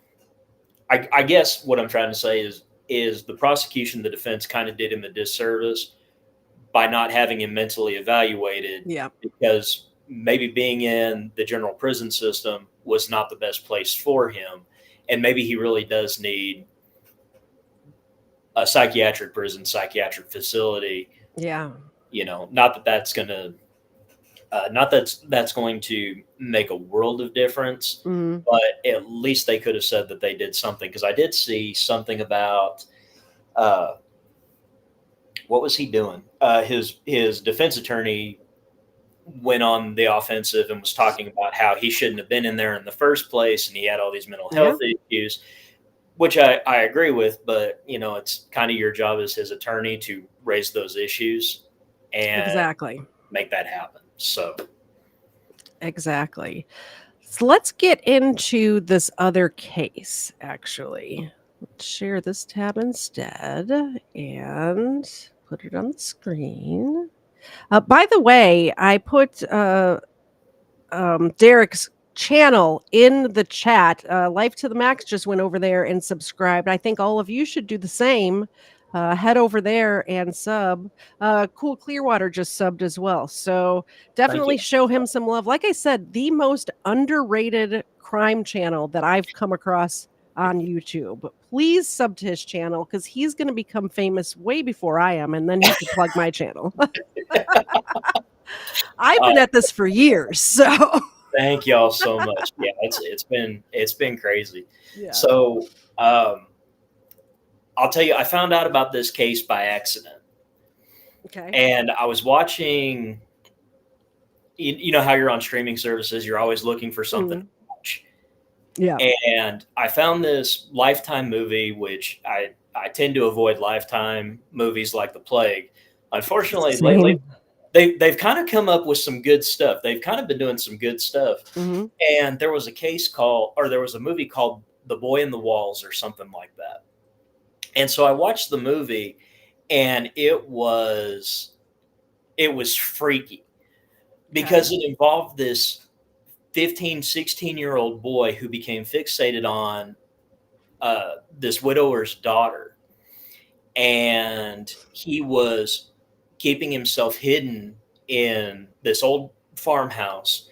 Okay. And the thing about these old farmhouses is there was a lot of walkway space behind the walls, so you could really move around point A to point B and get anywhere on the property really, really quick. So when I was watching this movie, I was like, this can't be real. This is just so far out there. But I was kind of relieved because I was thinking, man, Hollywood's actually stepping up their game and coming up with something original. I kind of like that. Not everything being a Nice. or a reimagining or whatever it is. But then I found out it was a real case. And the case involves a young man named Daniel LaPlante. This is 1986, 1987. And after going out on a date with another 16-year-old girl, he found a way to get into her home and Yikes. started consuming the liquor in the house, started messing with the food. See, that's one thing I'm surprised that didn't happen in the case that was most of the show today, is that food missing and things like that. Because on these Phrogging cases, which I didn't know that's what they were called, but you always hear about, I swear I had one apple left, or you know what I mean? Or I thought I had leftovers. Who ate the leftovers? But there's something kind of weird Mm-hmm. that somebody mentioned in one of the videos, was that there were bodily fluids all in every room of the house. And so when and we'll just let you use your imagination, that not everything needs to be drawn out in detail. I don't want to know.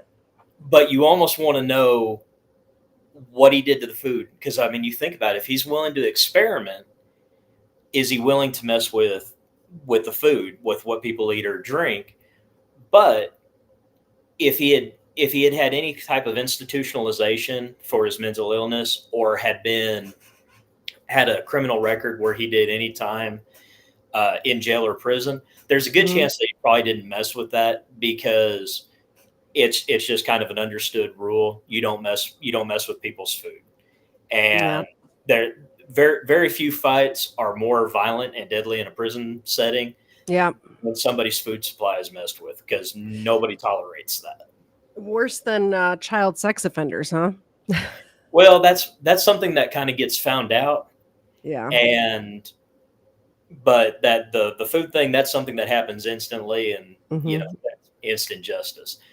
But so Daniel LaPlante gets fixated on this girl. He starts taking condiments out of the refrigerator and writing these horrible, threatening messages on the walls of the home.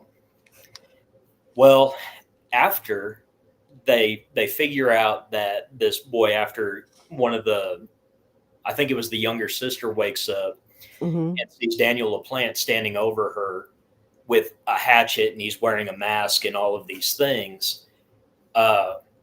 Once they finally figured that out, that he's been living there, they go through the house and they find maps that he's drawn of the house, showing where his location is, where he's got different things headed or hidden. He's got, he tells about the type of weapons he has. He's starting to formulate before he was caught, he was starting to formulate a plan for attacking the family. Oh, it's similar to what we just talked about, where he's coming up with a plan. There's no, like, these Phrogging cases are interesting, because the same type of people commit them, and they commit them the same type of way. And the earliest case of this I found was going back to the 1940s, and I'm sure it goes back a lot further than that. But this was during wartime, and it happened at a farm somewhere in the Midwest. And for weeks, the family had been saying, "Hey, there's something's going on, and of course, nobody wants to go, hey, you know what? We're just not gonna worry about it." And then one night, the husband goes to the kitchen and he's confronted by the man. They get into a violent altercation, and the homeowner was killed. And that was back in 1941. Is this the one? This is ringing a bell to me. And full disclosure, I did not read the article you sent me. Here, I did not read this part of it, but is this the one where he ends up locking the wife in a closet So when the police got there, they knew that she was not the one who did it, or is that a different? There's another Phrogging case, if this is not the one, where it was a similar. It was that the one that I'm thinking of. It happened somewhere in the Midwest, but then the couple moved to California, and the Frogger followed them out to California. Oh no, this isn't. This is a different one. But no, we Oh. should probably revisit that one because that one's Yeah. It happened in the same time era. Maybe I'll do a little research project on that, and next month we can get together and do that one. that is crazy because usually people who get obsessed with somebody, if that person moves away, they'll find somebody else. So to cross state lines like that, in order to be with that person, that's dangerous. That's incredibly bad. Yeah. But yeah, so Daniel Plant, he gets arrested. Guess what happens to him next? He's let out on supervised release. Every time. I'm telling you, you watch my channel, and you can actually just see you can see the color in my face change because I get so mad about it. But he ends up killing a single mother who's pregnant and her 2 kids. Oh no. She was a kindergarten, first grade teacher, something like that, and it was a horrible. It was just incredibly brutal killing. And he's only 16, 17 years old at the time. Wow. He was originally given 3 life sentences. Plus what happened with I think they charged him with burglary in the original case because he didn't assault anybody, didn't hurt anybody. But with this, let's see, he had the 3 murders. Then he carjacked a woman, held her hostage. It just turned into this whole big thing. Well, recently, because of a Supreme Court decision that if you're under 18, you can't be sentenced to life in prison. Yep. And that is coming back retroactively. I don't know how they can do it retroactive. I don't agree with it. I think you're big enough to commit that type of a crime. You're big enough to serve out your sentence. Well, and that's the thing. The ones who are charged as adults because they do adult crimes, they should be able to be sentenced as adults. Because otherwise, why are we charging people as adults? Agreed. Yeah. And what happens now is they'll stay in juvenile custody till they're 21 usually, and then they'll go to an adult prison. Yep. But then they want to say, well, I was a child when this happened, so sentencing me to life in prison constitutes cruel and unusual punishment. And I look at the people died, and I'm just like, no, not really. But according to the judge in this case, and this was just about 3 or 4 years ago, I think, when Daniel LaPlante tried to have his sentence overturned, the judge said that he had to do 15 years for each of the lives he took. So kind of extending that time and making the sentences run consecutively instead of concurrently to try to keep it in prison as long as he can. So it's nice to know there are some judges out there who have something. Yeah. I put the link to this article in the chat. It goes over 7 different Phrogging cases if anybody's interested to read that. After the show, don't go anywhere. We're not done yet. Go ahead and read that. But it does happen, and I've seen like videos before, and I really should have looked more into it. Like I said, I've been very busy leading up to this show, but I remember seeing a video, like a little short video. You know how you get the shorts on YouTube or whatever, of somebody coming out of like a crawl space. Like they had a video camera set up in their kitchen. In the middle of the night, somebody coming out from behind, like there was a picture on the wall that swung open, and then you can go up to the attic from there. And somebody just creeping out and then raiding the fridge and going back in. And it was the creepiest video I think I've ever seen in my life. No. Yeah, it's just crazy. everybody tonight before you go to sleep, please check your attic. Just make sure nobody's up there. Like, please check the basement, I crawl always try, spaces. I always try not to be an alarmist about that stuff, but it's like so many people like have no idea.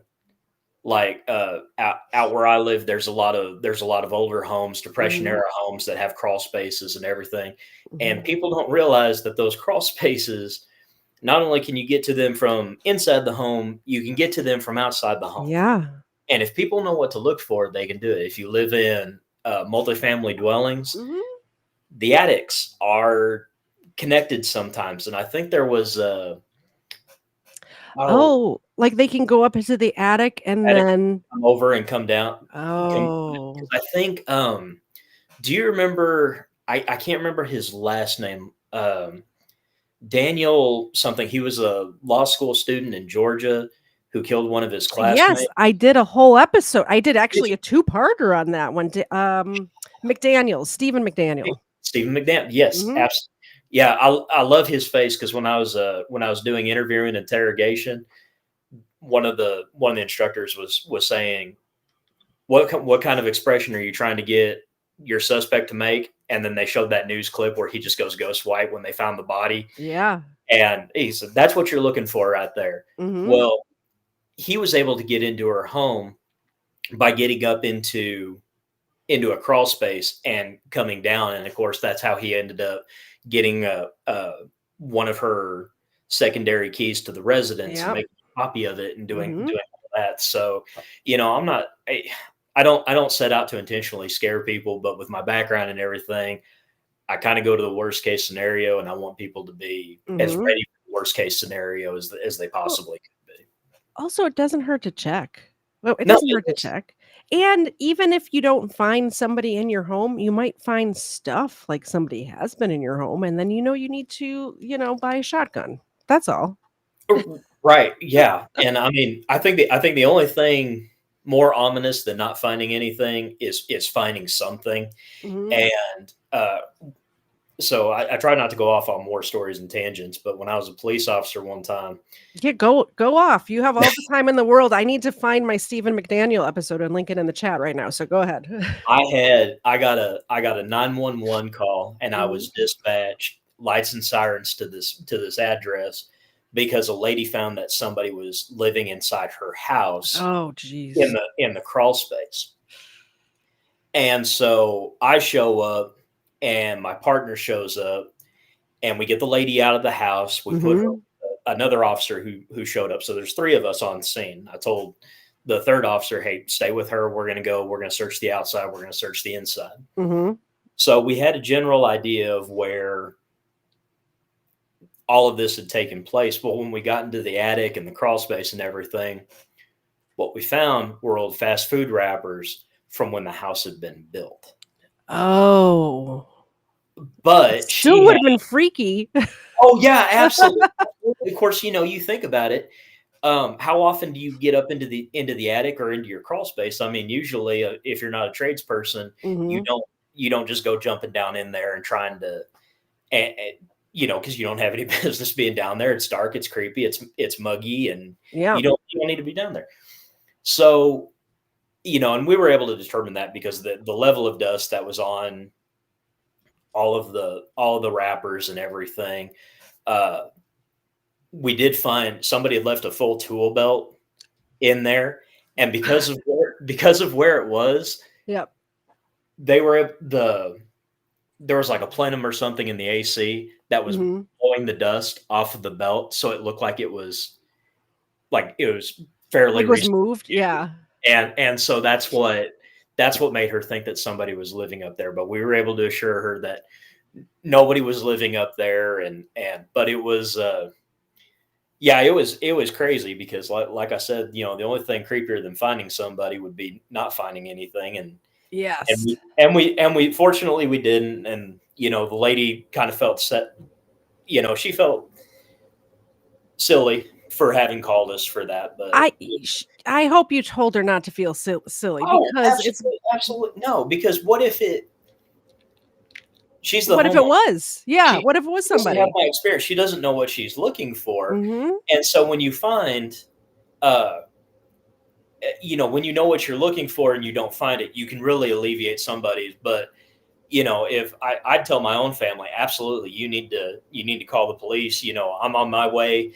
Whatever I can do. Yep. So it's crazy. It's crazy.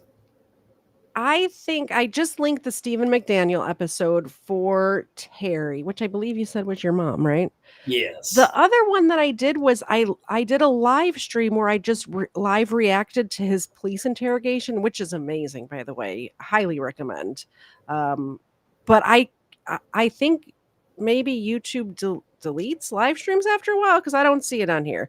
But I did come across the Justin Coleman episode, which I personally is one of my favorite episodes. So I'm going to link that one as well. Keep in mind that we are talking episode 8 and 9. We are now on episode 54 or something like that. So I was very new when I did these episodes. Just when you're watching it, keep that in mind. So I'm sure the audio and the video and the clicking the correct buttons is all very bad back then. That in mind when you compared to watch now. mine too. I'm still really new. Yeah, I mean, here's the thing though, and here's the reason why I think you are very underrated is because I know that you're new and you're doing so good for being new. I know you're going to blow up. Oh, well, thank you. You, Thank you. you have very unique takes on things that normally when I'm watching a true crime episode, it's like you hear the same thing over and over again. People are basically, here's the way I describe it. A lot of times I find that people are doing book reports on somebody else's book report. Right. And I think yours is very unique where you have your own takes and insight, which is why I enjoy it so much. And that's why I do live reacts to stuff because you're getting my whole opinion. I don't hold back. I know a lot of the YouTube channels will censor themselves by saying unalived themselves and sexually assaulted, but I am not personally, I don't care about the ad money as much as I care about not downplaying somebody's experience of being brutally and violently raped by calling it a sexual assault. A sexual assault is when your coworker slaps you in the butt when he shouldn't have. When somebody is tied down and brutally raped and murdered, I'm going to say those words. And if YouTube doesn't want to give me however many cents on the dollar, for whatever that is. So that's also why I appreciate the donations because I'm going to give you the whole truth over here. You know what I mean?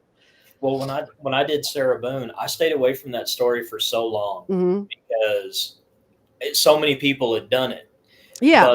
But it was actually a favor to my mom. She did a special request. She's like, all right. She's like, I've been following you since the beginning. I'm making a special request. Yeah. And I did 4 videos about Sarah Boone and my channel.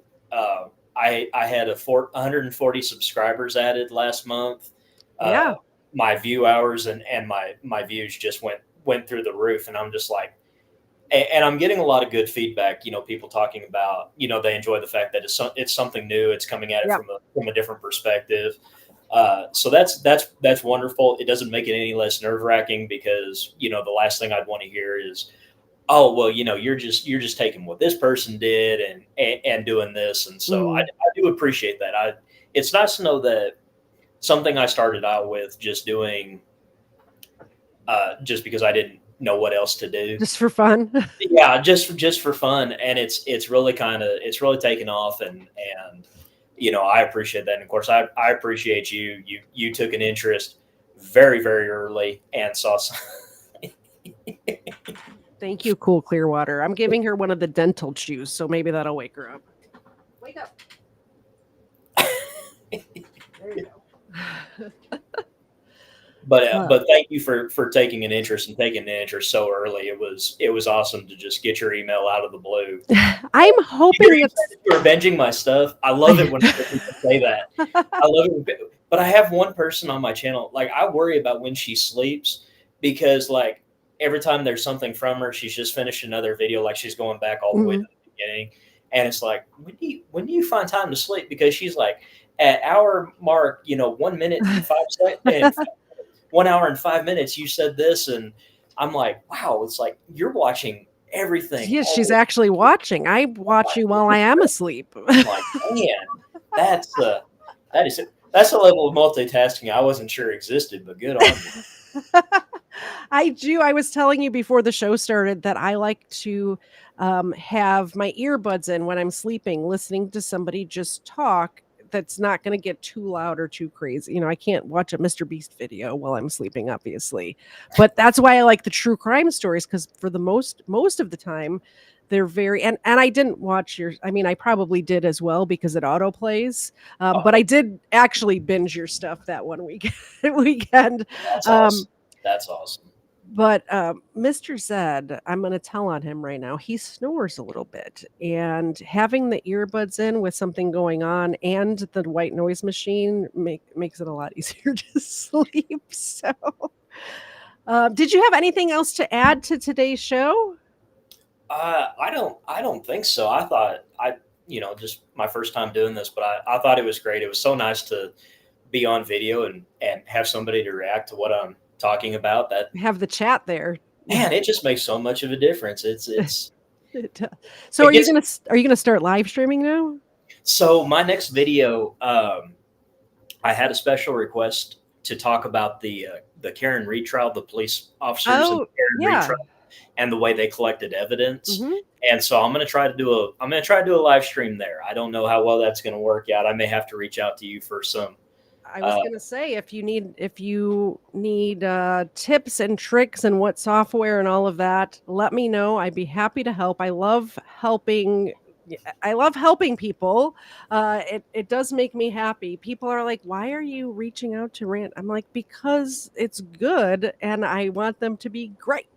And so if you want a Yeah. live stream, I could definitely help you set all that stuff up. Well, I'd be grateful for that. Of course, I'm Yeah. grateful to your subscribers who came over to my channel and subscribed, and to those of you from Cowboy Criminology. Thank you so much for coming over and supporting this. And if you haven't subscribed to Katie Zed, please do so. She's got amazing Thank you. content, and she's wonderful.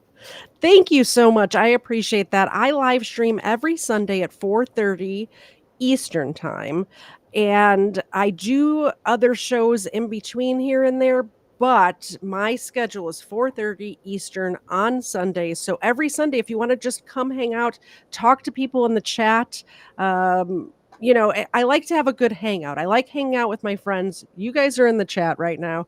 If you ever want to co-host for your live stream, give me a call. I have no life, so I'm usually not doing anything. And I'd be happy to come over there. End of the show. Okay, so next week, I've been researching. Do you know about the Olympic bomber case? The 1996 Olympic? Yeah. What do you want to know? Have you looked into this Eric Rudolph guy at all? Oh, yeah. Okay, so I'm reading his book right now. And I was going to do the Olympic bomber case last week when the Olympics started, actually the week before, because I was at Patriot Jam last week. So I was going to do it the week before the Olympics started, and then I found that he had a book, and I started reading it. And I don't know if you've ever read the Unabomber Manifesto.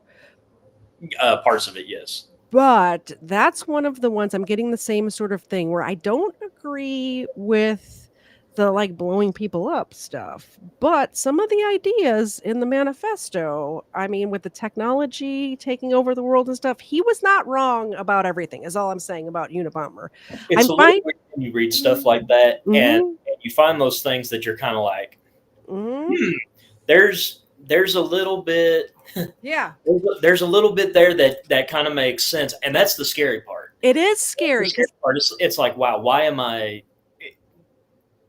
what's wrong with me that I'm thinking, wow, this actually makes sense? And it's like, Yeah, I'm finding the same thing with Eric Rudolph's book, which by the way is free online. Just it's called Between the Lines of Drift. If you Google that, it'll pop up. You get a free PDF. It's like 250 pages. The interesting part to me, not only are some of his ideas good, in my opinion, he's a God-fearing Christian, and I am as well. And those sort of ideas line up. I would never blow something up. Like, don't take this out of context, obviously. But he goes into details about like how he hid in the woods for 5 years, which I just find fascinating.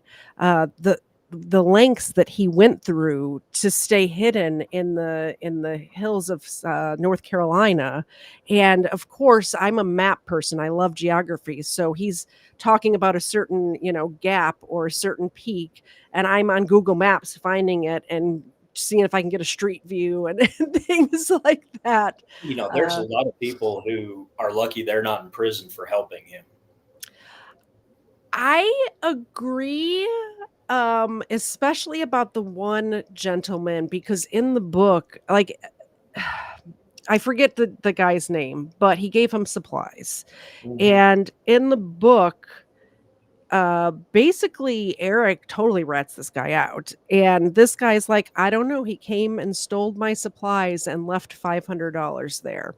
Yeah, he was a gentleman. He's passed away now, but I believe Eric's version of what happened more so than $500 worth of supplies was missing, and $500 bills were left in their place. Also, I didn't report it for 4 days to the FBI because I didn't think anything of it. Really? Like, it doesn't make any sense. I call that a clue, but yeah, exactly. Exactly. But yeah, Eric does go into details about all of that stuff. So I thought when I was planning to do next week's case that I was just going to go into the Richard Jewell thing, and then there was these explosions, and then they caught the guy 5 years later. End of story. But it is way more detailed than that. It might have to be a two-parter. I don't know. If I'm going to go more than 3 hours, I usually cut it into 2 parts because I think people get bored. But it's going to be interesting. That's going to be next week, Sunday at 4:30 Eastern. The other episodes that we have coming up is Ronnie O'Neill, which is a gentleman out of Florida that represented himself in trial, similar to the Darrell Brooks case. Even a little more wacky, in my opinion, but we're going to go into that case as well. And please stay in touch and hang on. We're going to do the outro and then we can chat afterwards if you have a minute. Sounds great. Thanks for coming, everybody. Don't forget to hit the subscribe button. If you think it's worth sharing, please share it out as well. I would appreciate that. And whoever you share it with will also appreciate it. If you like the outro music, it is by Iggy Normus Jr., who is linked in the description. This is Brain Fog, which we heard performed live at Patriot Jam. So if you like it, check that out too. See you guys next week. Bye.